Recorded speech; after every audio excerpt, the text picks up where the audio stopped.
Underdogs, it's UDP Therapy here today, and we are talking about our barrel approach and our equitation around the barrel. So this is Tempest Storm. He is one of my barrel horses that I'm saving for my niece when she's old enough. He's not the fastest, but he's very easy to ride, so I wanted to use him to get a thorough explanation for all this. He might be a little worked up. It's windy, it was a little bit rainy today. It's spring, but I mean, so far we're so good, so I'm not going to talk too much about that. So the equitation on the barrel is super important, and I want to talk about this today because so many kids, unfortunately, aren't always given the opportunity to ride with a top trainer. So having free resources is what they rely on, and there aren't many of those. So I find that a lot of kids don't know the equitation around the barrel. And so that's why I bring this video here for you guys today, so you can watch this and kind of get a feel for how you should look around the barrel. Every horse is different, but this will give you a good basis of the do's and don'ts. So obviously I'm a little too close right now, so we're going to take him around. This is our third barrel. I'll move the camera once we go through step by step with one barrel, move the camera, and we'll worry about the approach to all three. I don't know how well you'll hear me quite yet. I don't even know if you can hear me right now, so knock on wood, so I don't have to do a voiceover. So when you're, this is third barrel, so I'm coming off a second. So I'm going to be coming off a second and approaching right about here. Oh, easy. And so the second I get off a second barrel, I find a spot on that fence to look at, because that's going to be my visual guide of where I need to go, because the horse is going to go where you look. So for me personally, obviously you guys can't see, but there's a white pole behind me at the exact angle I am coming at. That's where I'm going to look, because that's where I want my horse. So we're just going to focus on where we're looking right now. I'm looking at that white post. I'm looking at that white post. Right about here, I start looking where I want their feet placed, and now I snap my head around, I'm looking home. I'm going to slow that down for you guys again. I'm looking at that white post. Now I'm going to kind of ease my eyes where I want their feet and step around. Give myself whiplash. I'm looking home. One more time. Looking. Now I'm going to look kind of where I want their feet and snap my head around. Looking, for me, it's this green post that's centered dead home. You always run straight home because the fastest line is a straight line. You don't go at an angle. You want them to finish this turn, but you want them to go straight coming home. So that's about looking. The horse is going to go where you look. I've had so often people look down at their saddle like, okay, where do I want my hands? I want my hands here. And see, now I've knocked over my little pointer there.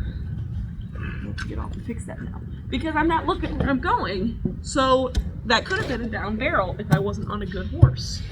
The other thing that's going to do, steady, let me tie my cinch while I'm down here. The other thing that's going to do is, because you're not looking where you're going, you could come out of that barrel wide. Oh, you're such a good boy. So you could be looking here, looking here. I find a lot of people look straight ahead. You know, they don't know where they're looking. They're looking, and they're looking, and they're looking, and they pick a spot over here. Now the horse is drifting over here. Oh, get over here, get over here. Now your line's thrown off. So you always look where you want the horse to go, and I want that horse to go home, so I'm looking home.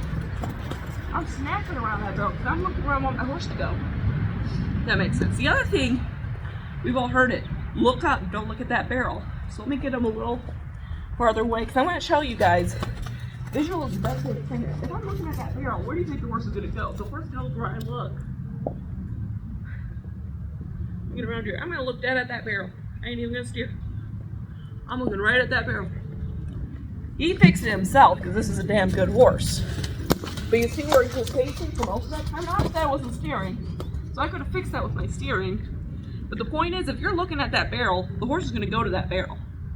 So I went to a Martha Josie clinic one time a couple years ago. I was a new rider then. And they explained it perfectly. They said if your horse is looking at the barrel, you're either going to ram into it or you're going to turn in front of it because the horse is going where you're looking. So you always look past the barrel. And you always give yourself a pocket so you're looking past that barrel but also a few feet away. That's why I picked that white fence post. Because I'm looking where I want that horse to go. So we'll do it one more time because I can't emphasize enough. The Native Americans said it best. Your vision is the number one thing that's going to steer that horse. Where you look, they're going to go. Native Americans fully believe that. They said, don't worry about your hands, worry about your vision. And so they trained their horses. They didn't even use the bridles. They didn't even use their hands. If they were looking this way, the horse better go that way. If they're looking back, that horse is going to back up. That horse is going to go just off of vision alone.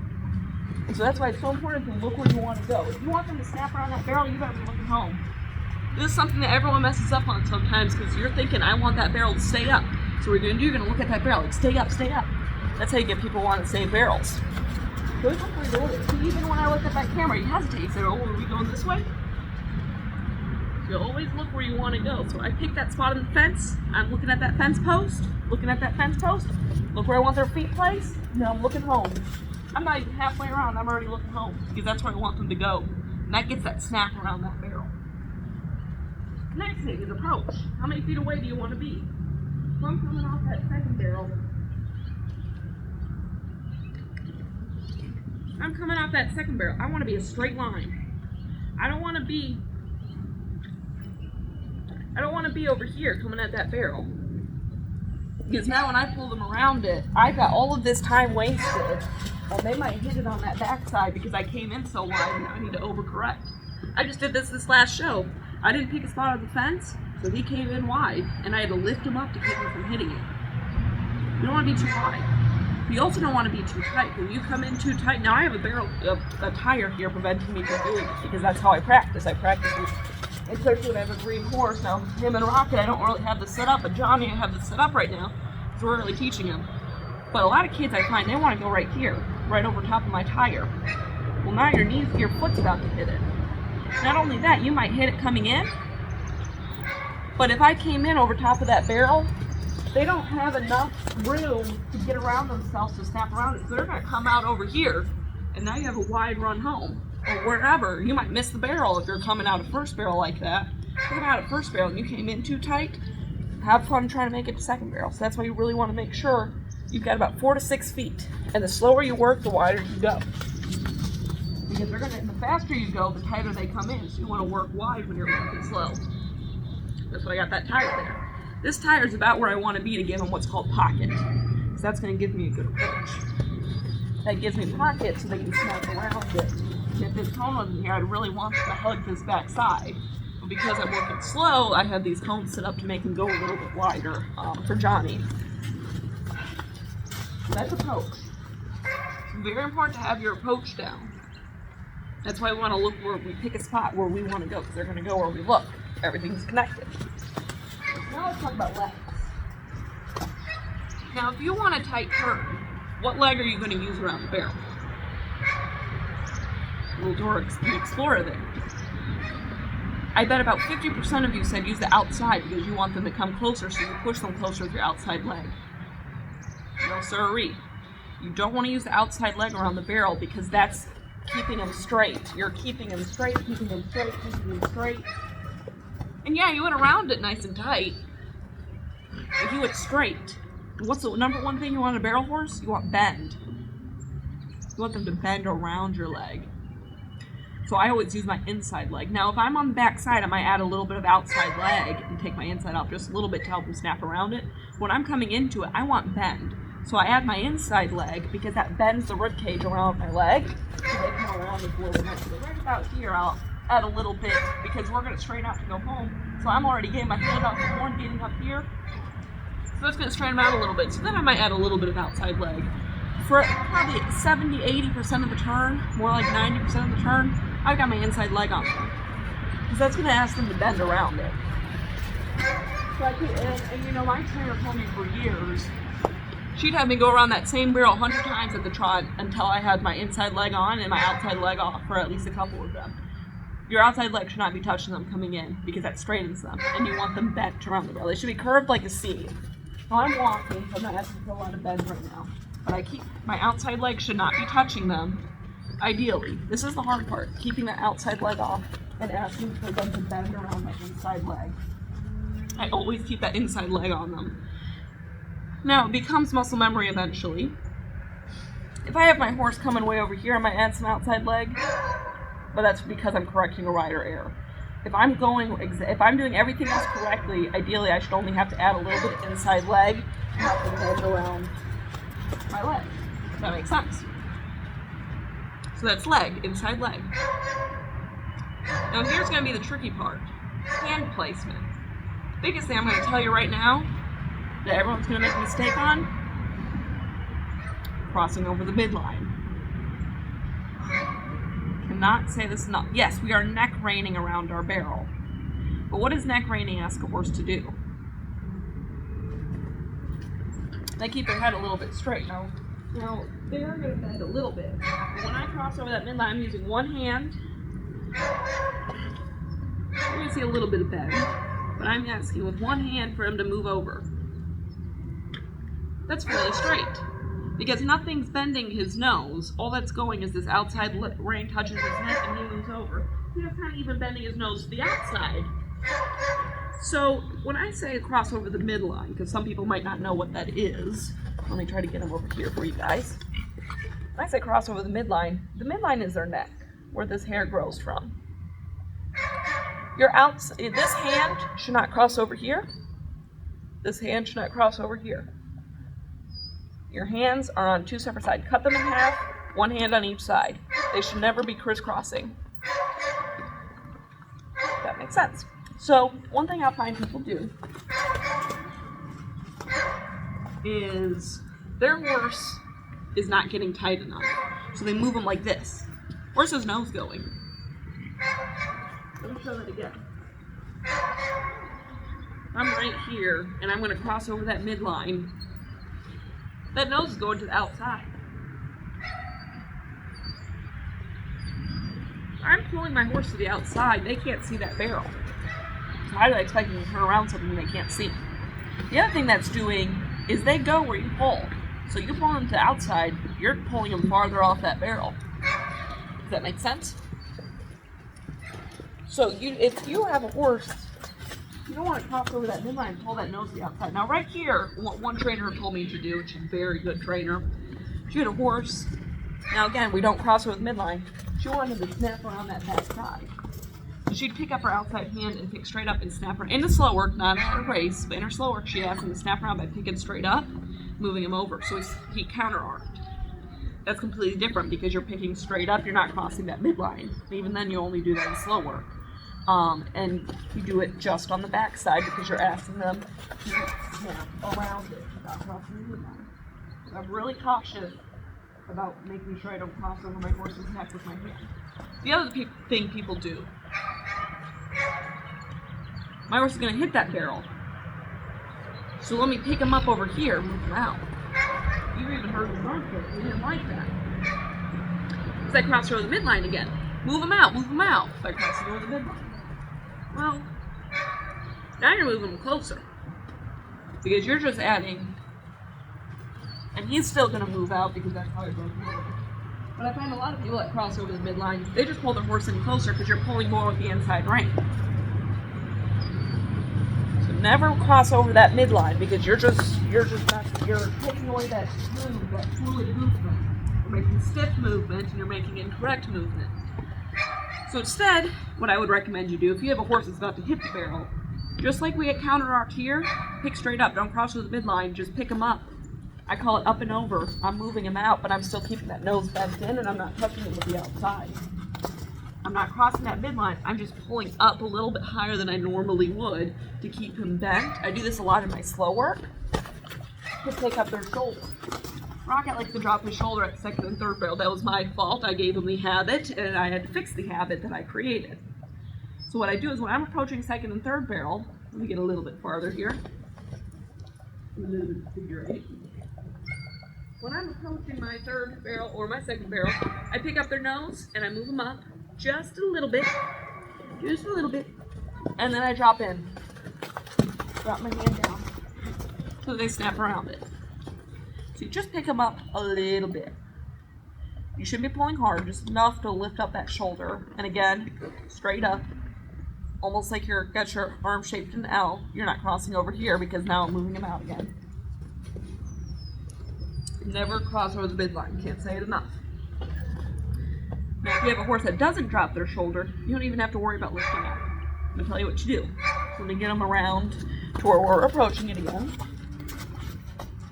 I'm going to worry about finishing that turn. I want to get a nice straight line here. I'm pushing him, I'm pushing him, I'm pushing him. Drop my hand to my jean pocket. I'm pulling to my jean pocket right now. Alright, one more time, Swanee. Because now he's bending around my inside leg and he's coming in with his nose to be shaped like a C. Now I can ask for more. He doesn't need any more. He's going around it nice and smooth.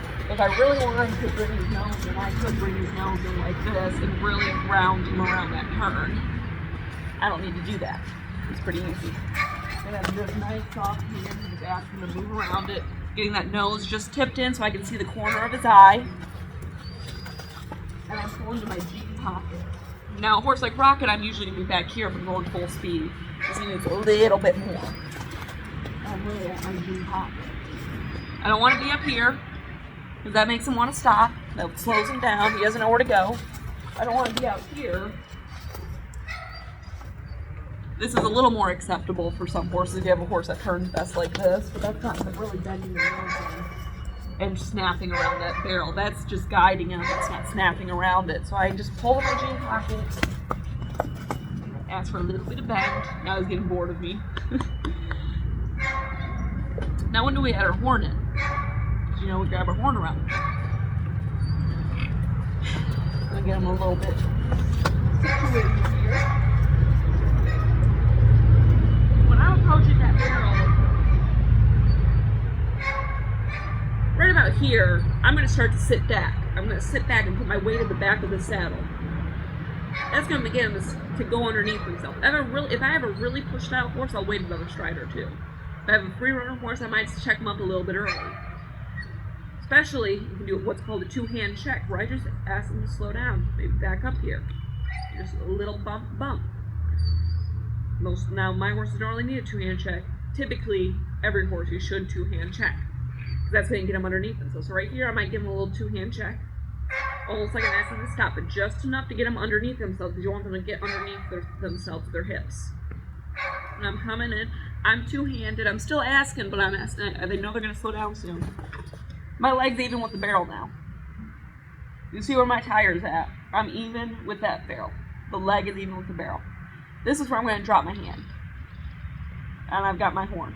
Now, what does the horn do? So a lot of people think it's for rider balance, and it is. It's keeping you centered in the saddle so you don't feel so uneasy. But it's also keeping the horse centered. It's helping the horses balance because you're keeping your weight center in the saddle, which helps them keep centered around the turn so they can keep their balance. The other thing it does is it sets their pivot foot. So if I'm riding two-handed, there's pressure on both sides of the bit, or in this case, a half more. When I drop that hand, that's asking them to turn because now there's only pressure on one side. So this is straight. This is asking for bend. See how he straightens?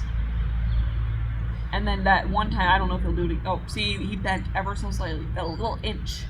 Because he knows, like, okay, something's going on here. I didn't even have to move my hands. All I did was straighten, and then I drop it. Just that little inch.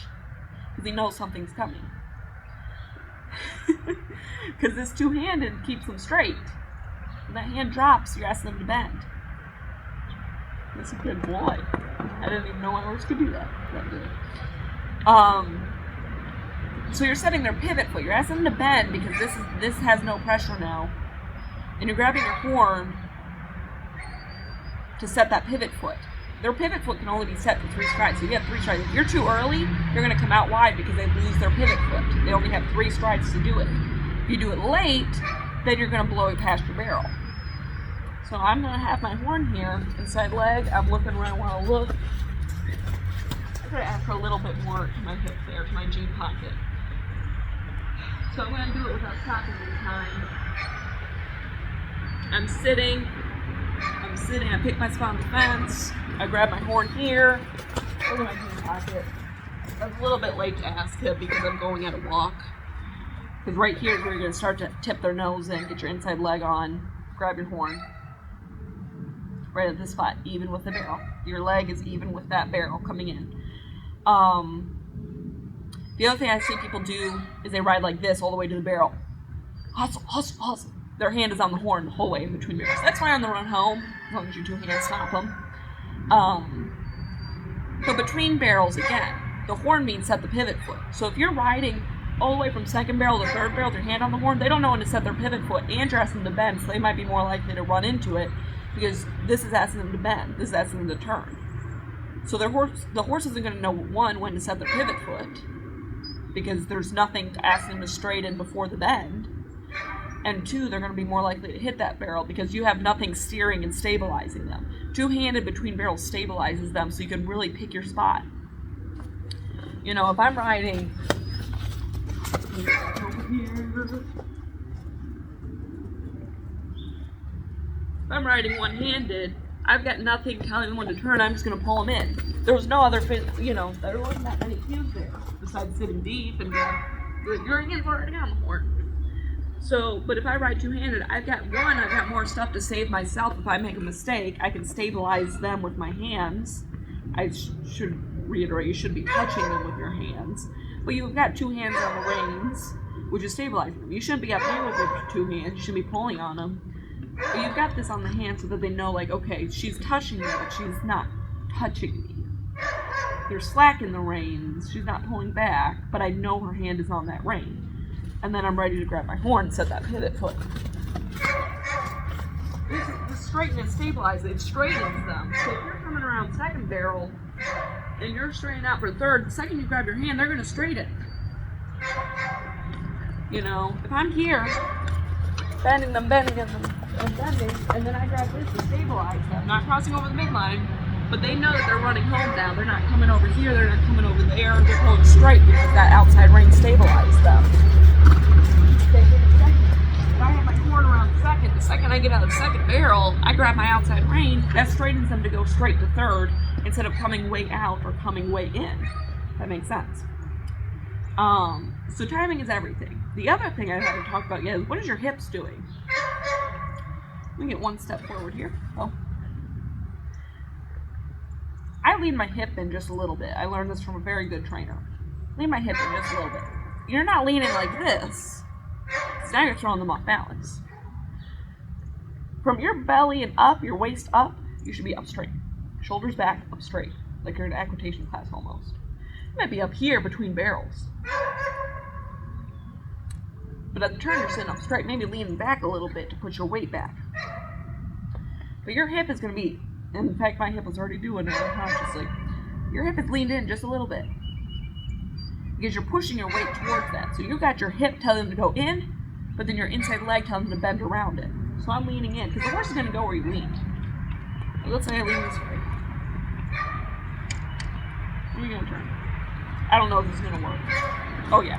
I had a little bit of rein. My hand kind of came this way. If I lean my hip this way, it stops because when I'm off balance, because I'm kind of leaning away, over-exaggerating. Well, the horse goes where you lean. It's another Native American technique. They use their body to lean which way they want to go. So you're going to lean your hip in just a little bit, just a smidgen. So you're not completely centered on that saddle. Now you can ride straight, centered in between barrels, but as you start to approach that barrel, lean in just a little bit. Get your hip in just a little bit. I'll see if I can get the camera to catch it a little better. Just a little bit. I don't know if you can see. It's really hard to demonstrate. I'm kind of over-exaggerating a little bit. It might be more like right here. But just a little bit, my weight is favoring this stirrup over the other one.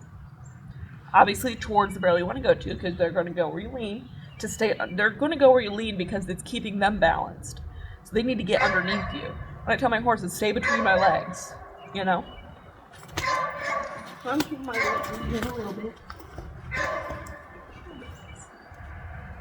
But I'm keeping everything else up straight. You know, I'm not leaning towards the barrel because that's going to really throw them off. They're up straight. I got my hip leaned in just a little bit because you're leaning in to pull them towards the barrel, but you're putting your inside leg to bend them around. I think I covered everything. probably gonna race soon, so I better finish this video up. I'm gonna trot out the added so you guys can see what I'm talking about though. Now the other thing I want to mention is slow work creates this. I find a lot of kids that want to run through the pattern 10 times a day. Oh, one more time. They keep running through it. I made the same mistakes when I was growing up. Running through the pattern doesn't do anything. It really doesn't. In fact, running through the pattern might create worse habits. Slow work is what's going to get you and your horse set up for success without blowing them up. I run through the pattern about once a week if I'm on a green horse. If I'm on a finished horse, once a week or less, once every other week. I can say twice a week with a green horse, maybe 3 times a week, but no more. And just slow lope throughs, not pushing them. Slow work, it creates successful horses, not fast work. Because slow work is what's going to teach them how to use their body around the turn. Lots of big circles. Teach them how to bend, how to flex. Because your horse doesn't know this stuff day one. Your horse doesn't know to come like this. You know, they don't know to bring their nose in. You have to teach that doing big circles. He's focused on the horse's run. Slow work is going to create success. So be sure to make sure you do more slow work than fast work. I want to reiterate that because I see it all the time. They're going to learn to have habits and you're going to waste their joints while they're still young.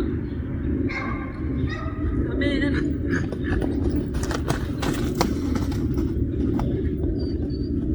Oh, that's really good. I was kind of looking at the barrel coming in. I didn't give myself a lot of room, so I'm like, I'm way back here. On the fence. Come out. And I teach my horses to kind of, when doing slow work, to kind of come out at an angle. They learn eventually that if they're going to run home, go straight. If not, they can learn to finish in, come over here. I'm trying to get out of that habit because they say that your horse learns to slow down after the third barrel. So you should trot home when you're trotting through. Not the third barrel. I try to make some of the third barrel. Halfway between first and second, because that's going to give you a good approach to your So what I'm going to do now is barrel. I'm going to move the camera. I'm going to show you a few other little things. That's the basics of this video. There's going to be a few more pointers when I move the camera because obviously your approach third barrel is going to be different. Hopefully you guys can still see me. And he comes in at a nice angle so we can finish that turn correctly. And here I'm just going to turn him around, make it easy on myself. So right here I'm going to explain, so this is if you favor it too much, if you're too close to the first barrel, you're going to come in too straight. So see how I have to really pick him up and move him over because he's coming in too straight. He's not bent enough. He can't get enough pocket. And so that's how you create horses that want to ram right into that first barrel. So if you're halfway between first and second, it'll give you a little extra room to really set them up for a successful turn, because if your first barrel is bad, you're not going to make up the time enough. So you really want to come in halfway between first and second, get their nose bent in so they can really wrap around that barrel. So he's a little bit full of energy here, but so I put my inside leg on him to move him over. I'm asking for a little bit of rate there just because he's so worked up. And I pick a spot on that fence and I ask him to finish it all the way around. Right here, I'm going to add some outside leg to really straighten. See how straight I am? And then I use my inside leg to push him over for that third barrel. He's a little bit full of energy there. But pretty much you want him to come out nice and straight out of second barrel and then use your inside leg to slowly push him over. Go straight, straight, straight. And then about 3/4 of the way there, you push him over just a little bit to give him that pocket for third barrel. Again, 4 to 6 feet away. So here we're going through it again. We're going to be halfway between first and second. Ask for a little bit of bend. See how I'm kind of tipping his nose in. Got my inside leg on him and I ask him to bend around it. Inside leg to push him over for that second barrel. And now he's going to bend around it. Finish that turn nicely and then use my outside leg to pick him up and over. And he's still a little bit worked up. And I ask him to really finish that turn just because we're not running home right now, since I'm about to do another one. So now I'm talking about why we circle. So why do we circle before a pattern? So that is what puts them on the correct lead. I don't circle my horses unless they're green. A lot of people do. The reason for that is because it puts them on the correct lead and gives them a good approach to your first barrel. However, only do it on the same side as your first barrel as well as on the same right or left circle. If you turn right first, you should be going to the right. So here I'm showing you a bad approach. I'm on the by second barrel approaching first, and he came in super straight. they're not going to get the proper bend doing that. You cannot circle at the second barrel to approach your first barrel. So it would be vice versa if you go to the other barrel first. Same side as your first barrel, because you want to be halfway between first and second, and you also want to be bent, and you can't do that on the other side. So here I'm going to ask him for a nice circle, and I'm going the same direction as my first barrel, because if the right turn is first, they have to be on the right lead, so you have to circle to the right. This is mirrored, by the ways.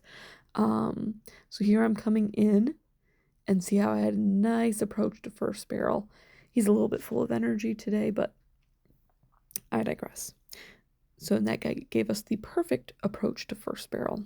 So right here, I think I'm two-handing because I'm doing slow work. Oh no, I did grab my horn. Sometimes I'll two-hand in my slow work, just give a little more stability.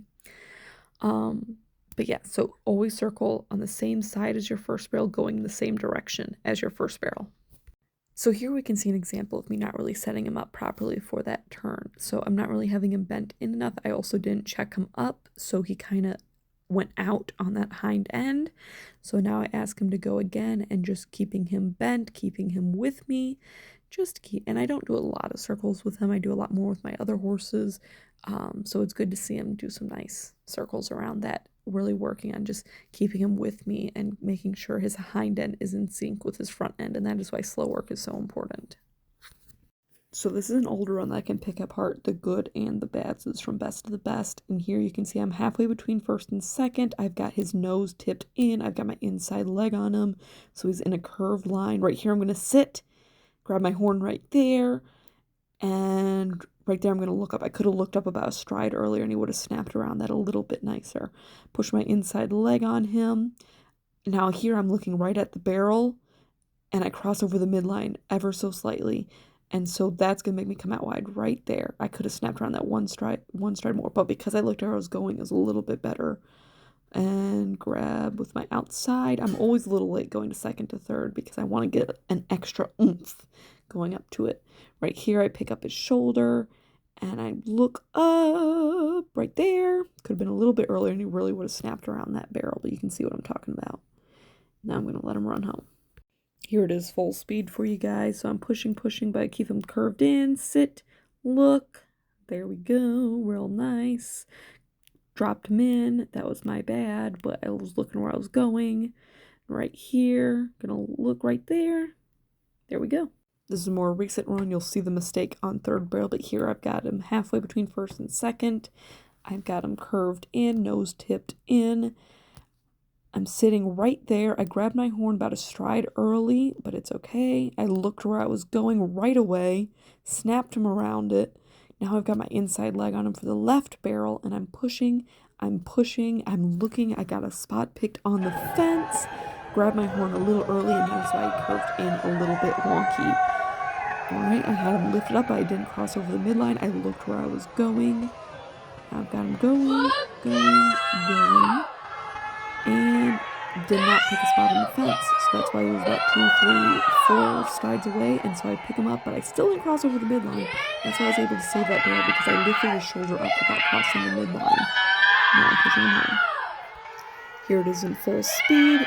Got him curved in, sit, look where I'm going. Got my inside leg on, picked a spot on the fence. Looking where I'm going. Here I made my mistake, but I lifted him up without crossing the midline. I was able to save it on that backside without letting it go down.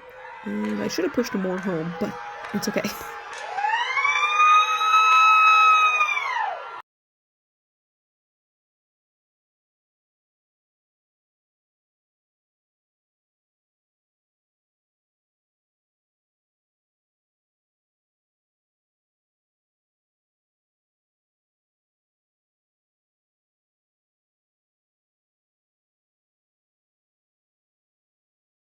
So there it is. You can see even the professionals make mistakes sometimes. I don't consider myself a trainer, but I did train my own horses. And I've got enough titles to back it up, and I show at big enough shows to back it up. But I'd rather offer, at this point in time, I'd rather offer my training for free than charge for it.